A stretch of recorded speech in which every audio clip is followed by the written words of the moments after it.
This conference will now be recorded.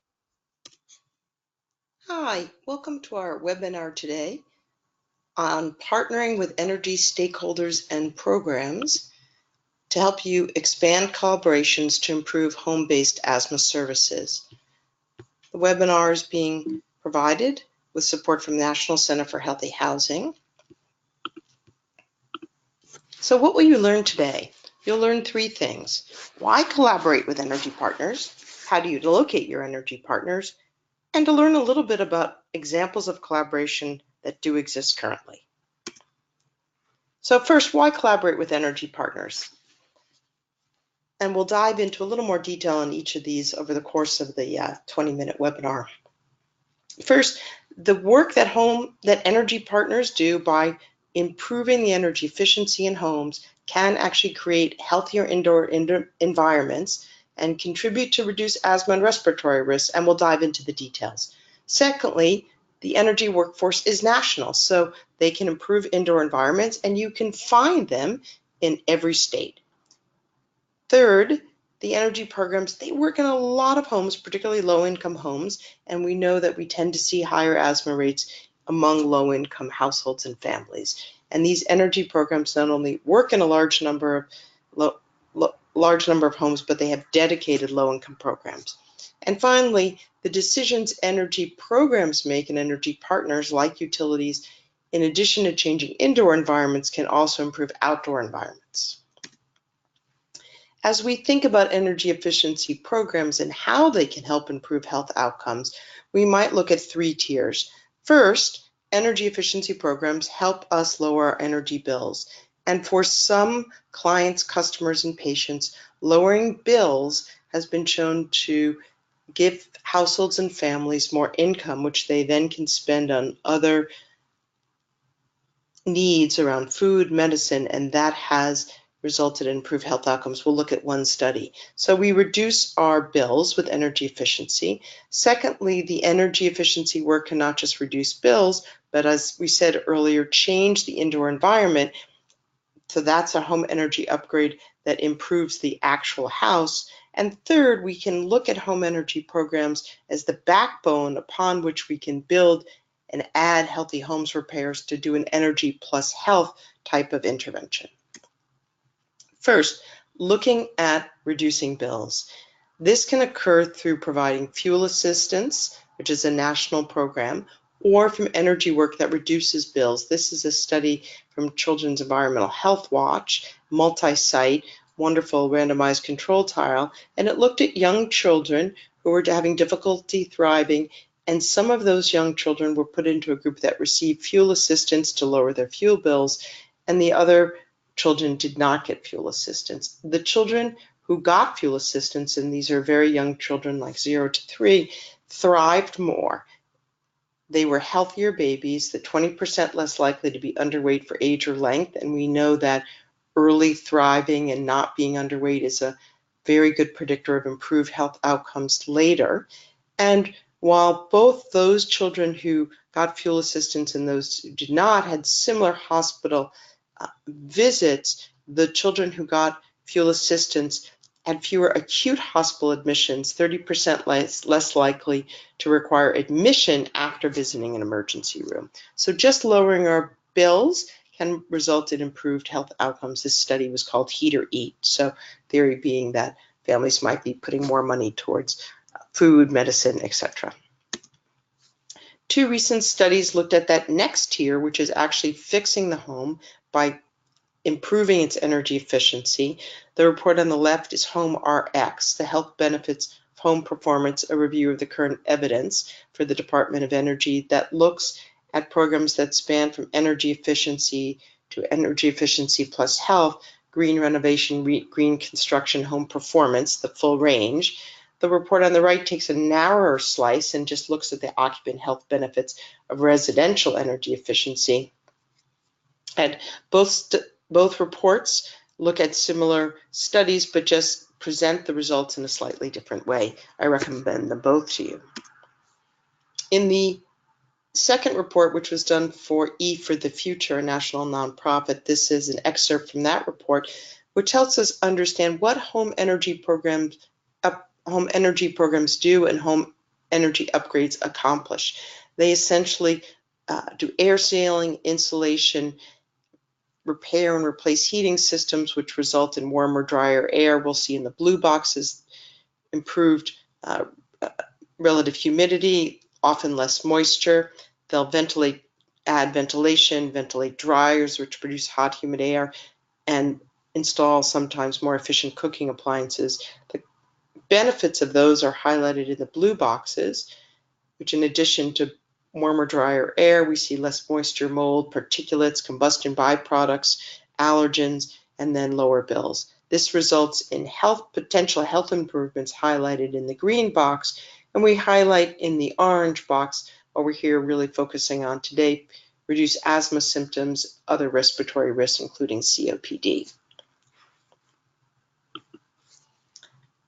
This is an excerpt from the E for the Future report, which is a table that focused really on energy upgrades and categorizing the improved health outcomes that we're seeing looking across a wide range of studies. And you can see improvements in respiratory and allergy symptoms with a conditional comment on asthma, where one study did show some increased symptoms, but the majority of studies showed improvements. And across the board in those studies, reductions in allergies, persistent colds, sinusitis, throat irritation, wheeze, other non-respiratory improvements ranging from headaches to mental health, overall health, and a couple of studies showed reductions in emergency department visits or hospitalization for asthma or other respiratory risks. And that makes sense, as some of the studies also showed reductions in moisture, condensation, and other moisture attribute, volatile organic compounds, which are all respiratory triggers. Mixed results, as we see here in the italics, for formaldehyde and radon, where some studies showed slight increases and others showed decreases. So that's an area where it depends what was really done. As we dive into the respiratory risk reduction, one large study was the national evaluation of the National Weatherization Program. And as you can see here, they asked quite a few questions before weatherization and after. The work was done in both single and multifamily homes. In this case, this was not a study focusing on high-risk asthmatic patients, but rather just the general weatherization pool. And they showed 12% fewer asthma emergency room visits for those who reported as having asthma when they surveyed those before and those after the weatherization. 9% decline in clients reporting persistent cold symptoms, improvements in both mental health and general health. And we see that in the right-hand side of the slide and graphically on the left. And again, why might that happen? With weatherization, they also documented reduced pest and moisture issues, efforts to control combustion byproducts, homes being warmer in general, and some added filtration of air contaminants. Another study looking at weatherization watts to well-being looked at multifamily properties in Chicago, Boston, and New York. And in this case, we're looking at 5-point scale measuring pre and post self-reports about general health.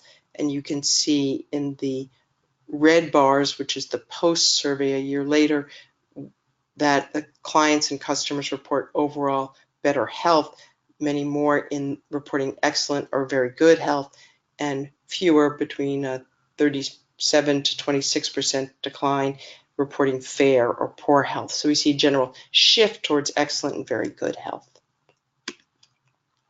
A third study looked at weatherization plus health. That would be really using energy programs as a backbone upon which we would add healthier homes improvements. And in this study, which was done in Washington State, King County, this was a study focusing on high-risk asthmatic children, and they compared children who received a community health worker response to children who received the community health worker response and a weatherization plus health set of repairs. The seesaw-like graphic on the right gives you a visual for that. The community health worker visits was a 4-visit protocol, and children who received the community health worker plus the weatherization plus health got standard energy efficiency, air sealing, insulation, heating system repairs, combustion byproduct testing, and heating and air filtration. In addition, they received healthy homes repairs, which were listed below. 61% got new bath fans, which increasingly are becoming part of standard weatherization. But there are some things that were done were not part of standard energy jobs, which is nearly 2/3 had carpet removed, 26% vapor barriers and crawl space to address moisture issues, about a quarter had kitchen range fans. And you can see the cost at about $4,200 per apartment, $6,300 per duplex home. What were the results? The green bar is the Weatherization plus health in addition to community health worker. The orange bar is just those getting the community health worker response. You can see in all cases moisture and mold decline, but there was a greater decline in moisture and mold problems in the homes where additional physical work was done with the Weatherization plus health. So 40% decline in mold, 37% decline in household reporting moisture. That manifests itself with greater improvements in children having well-controlled asthma. So at baseline, none of the children had asthma under control. And at the 1-year follow-up, the children who had the community health worker only visit, 48% had asthma under control. A larger percentage, 71%, had asthma under control in the Weatherization plus health group. So we feel we can isolate that plus Weatherization plus health benefit at added 23% benefit and percentage of children with asthma under control due to the physical changes of the Weatherization plus health. In addition to a standard weatherization, we're increasingly seeing energy programs adding ventilation as they tighten homes, recognizing the need to improve air changes. The Department of Energy's federally assisted weatherization program for low-income homes now requires a ventilation assessment. And in a study that looked at using bath fans and was able to isolate the impact of the bath fan itself, they did weatherization, then later added the bath fans. They saw an improvement in carbon dioxide, which is a measure of air changes, but also high carbon dioxide levels can be associated with cognitive impairment, reductions in formaldehyde, and reductions for headaches in children. The second study, which looked a couple of other studies, which looked at a more sophisticated version of ventilation with heat recovery or energy recovery ventilators, which provide air changes and clean, fresh air in a way that doesn't give you an energy penalty by retaining the heat or the coolness in the air.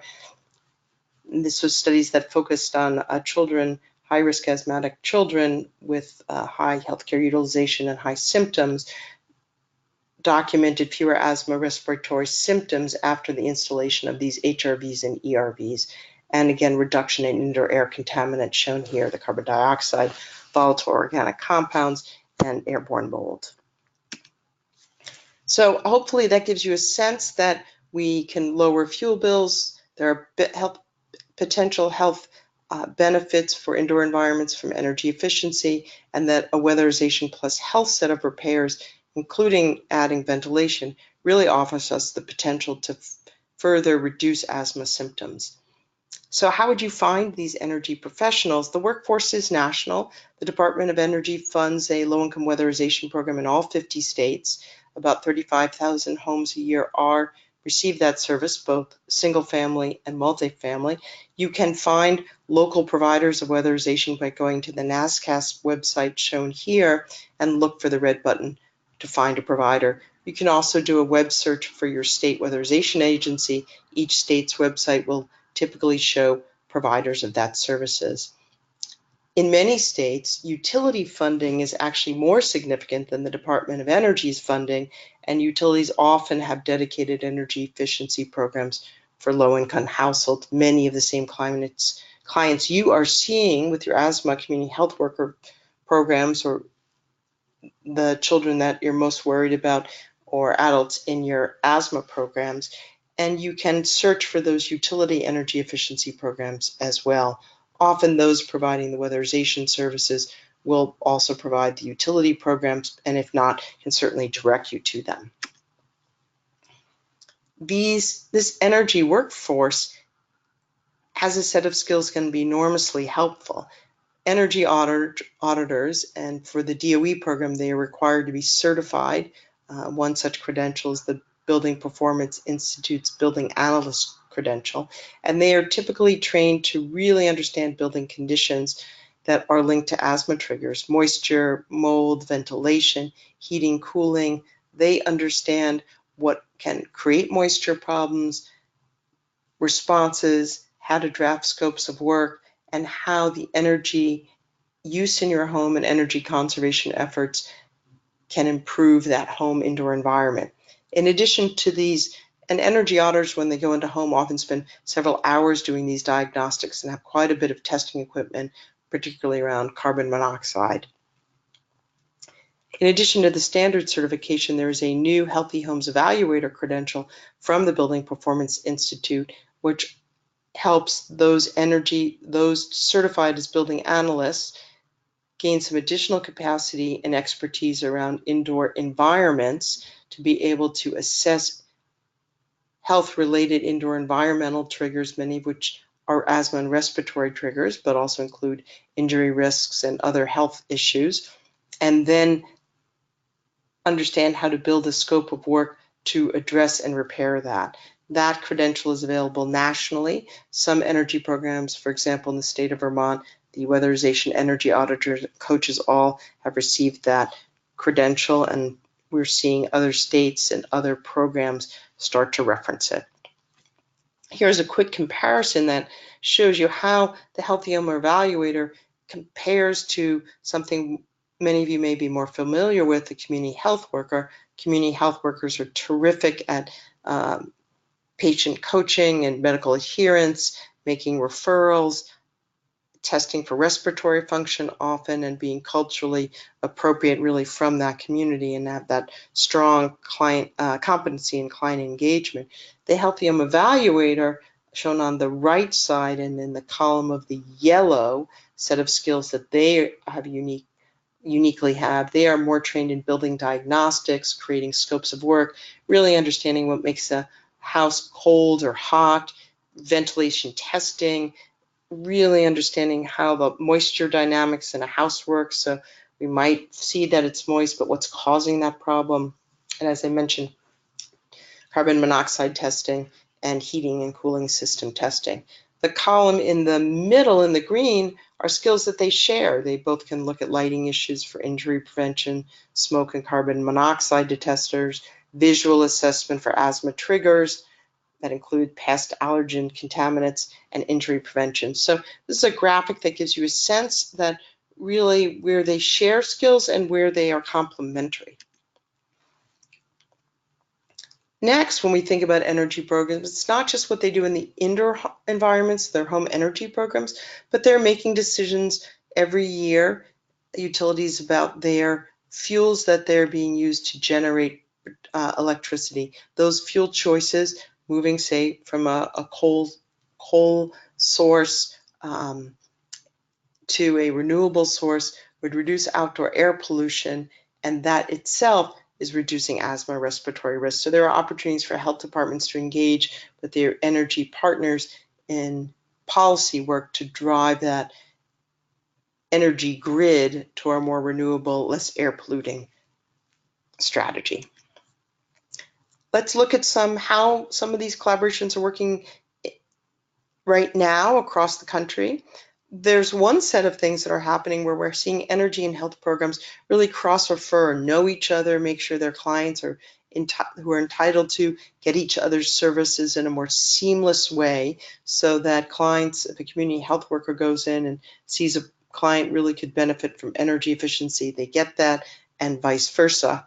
One program is the One Touch program, which is operating in several cities in the country, but just want to highlight Vermont, where every weatherization energy job, and these are funded by the Department of Energy and quite a bit by utilities and the legislature in Vermont, all of those jobs, over 1,000 a year, the energy coaches screen all their clients for asthma, lead, other health needs, and using an electronic referral system, connect them to other programs, and asthma referrals are among their higher set of referrals. Over 2,000 homes have been served, and that type of program is launching also in Hartford, Connecticut, in the state of Rhode Island, and Kansas City, and is operated in other locations.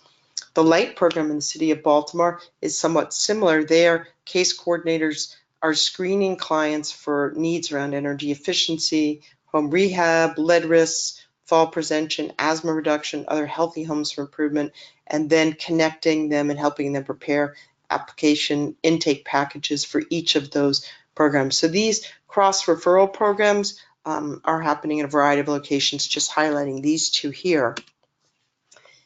In Missouri, there was a goal to create a workforce, not just to make cross referrals, but allow in-home environmental assessments to be covered by Medicaid.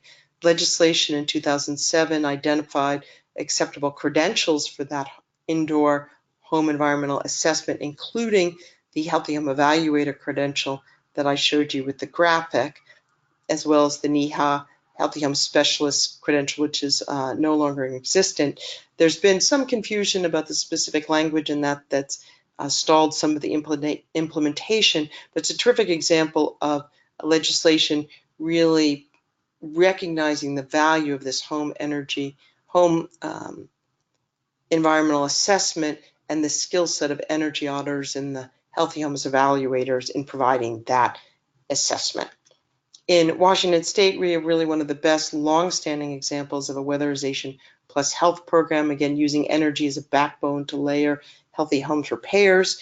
This is a program that's was started by the Opportunities Council in Bellingham and has spurred a statewide program funded, you can see, at generous levels in two funding cycle at $3 million and then $2.5 million. In this case, the Department of Commerce, which administers the program,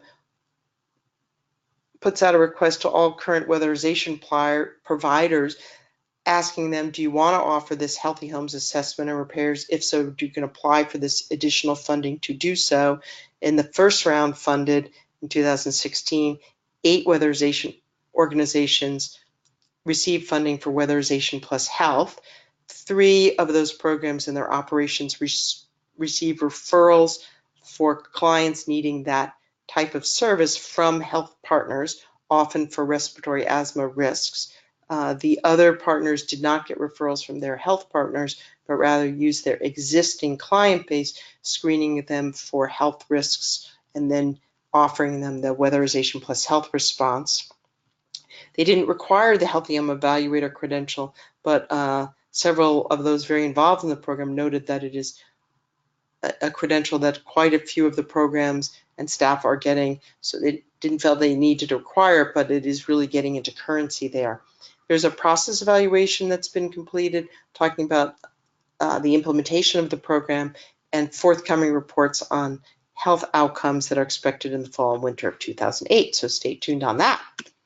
In Vermont, one side of the country, going now to the East Coast, there are pilots linking high-risk patients to an energy plus health response. This is being led by both the Weatherization Program and the State Energy Efficiency Utility, Efficiency Vermont. Pilots both in northern Vermont and in Rutland, which is sort of western Vermont. And in both cases, the hospital refers patients to an energy partner, either the Weatherization Program or in Rutland, the NeighborWorks of Western Vermont, which is a housing rehab program that offers energy work. And what gets done is an energy audit and a Healthy Homes assessment, as well as some asthma community health worker type of visit. In Rutland, that's the first step, and then the community health workers refer them to the Weatherization plus health, the energy plus health response. In northern Vermont, it's more of a mixture, and they're trying to upgrade their community health worker type of response. And then energy upgrades are done, funded by the utility and energy programs, and the repairs to assess asthma triggers in Rutland are funded by the essentially community health funds from the hospital, and in northern Vermont are currently being funded by the Weatherization Program as part of their demonstration. They'll be tracking cost, health outcomes with the hospital, so that is in process. A Similar effort is underway in a pilot stage in Western Massachusetts with the Center for Ecotechnologies, CET. Here, high-risk pulmonary patients from Berkshire Health System are being referred to CET, which does a energy audit and healthy homes assessment. Depending on the income level of the client, they either get the low-income weatherization or other market rate energy programs, and the repairs for respiratory triggers are currently being funded by National Foundation of Philanthropy, as well as securing local resources for housing rehab. Again, the hospital and CET have a system to begin to track health outcomes and related quality of life outcomes as well as costs, and they're hoping to scale this program. Elevate Energy in Chicago is working with President's Health, a local hospital. Here, high-risk asthmatic patients are referred to Elevate. Those are high healthcare utilization patients. This has less of a direct energy upgrade component to it, but rather the energy pieces, the home assessment is done by, I should say, community health workers provide the asthma education, and then there's a home assessment piece done by two individuals. One is an energy auditor with these very strong building diagnostic skills, which has been a core competency of Elevate Energy, and then a healthy homes assessor, and they identify the scope of work. And this program has received some technical support from the Green and Healthy Homes Initiative. So here, the energy piece is really the skill set of the energy auditor. You can learn more from their website. And that gives us a brief overview on why energy partners can be of value when we think about reducing respiratory and asthma risks, how you find your energy partners, the types of work they do, and nationally, the health credentials they have, and quite a few examples of where this type of working is happening across the country. Thanks for joining us today.